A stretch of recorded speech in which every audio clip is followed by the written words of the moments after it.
Allez, on y va. Allez, vous répétez après moi. Je suis un formateur. Je suis un formateur. Et je sais bien former. Et je sais bien former. Et ben voilà, ça y est, vous êtes formateur.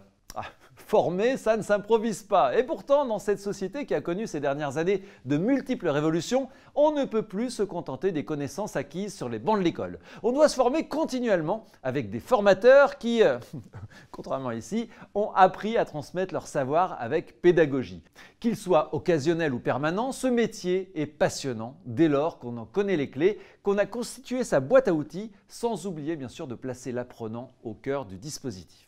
Vous voulez, vous, apprendre à transmettre? Alors bienvenue, bienvenue dans ce parcours Devenir formateur, ça s'apprend.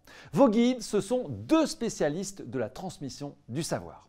Tatiana Marot, tout d'abord. Après des études supérieures en sciences de l'éducation, cette experte des connaissances de base, de la communication écrite et de la méthodologie s'est spécialisée dans la formation pour adultes avant de se tourner vers la formation des formateurs. Elle dirige d'ailleurs Abiliways Academy, c'est le carrefour des pratiques pédagogiques de ce groupe reconnu et précurseur. Un groupe où officie également votre autre guide, Fabienne Lochardet.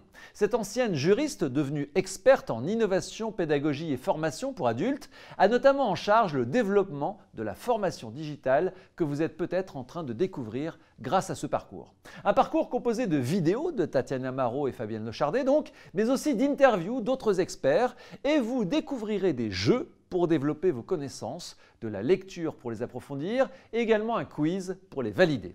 Au programme, 4 chapitres. Dans le premier, comme dans toute bonne formation, vous commencerez par la base, la définition de la pédagogie pour un adulte et l'utilité d'un déroulé pédagogique. En déterminant votre objectif, vous apprendrez ensuite à adapter votre formation selon votre public avec votre botte secrète, savoir varier vos méthodes. Dans le deuxième chapitre, vous vous concentrerez sur vous. Oui, vous, en tant que formateur, comment prendre un bon départ avec vos apprenants, comment mettre du rythme dans votre intervention, avec quel storytelling. Et puis, de la même manière que vous apprendrez à bien commencer, vous prendrez soin à bien finir.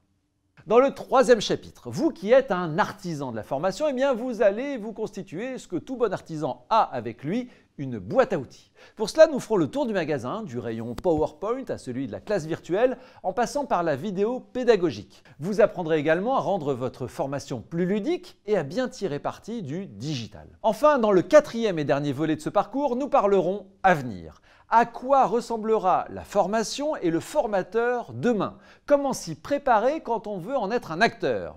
Avec bien évidemment, et vous êtes en train de le vivre, les nouveaux territoires du learning. Et parce que vous avez choisi de vous inscrire justement dans la formation moderne et actuelle, vous savez que ce parcours est Atawadak, anytime, anywhere, any device, any content. Vous allez donc pouvoir le suivre où vous voulez, sur le support de votre choix et quand vous le souhaitez. Et vous pourrez même poser vos questions et partager votre expérience avec la communauté Abiliways sur le forum.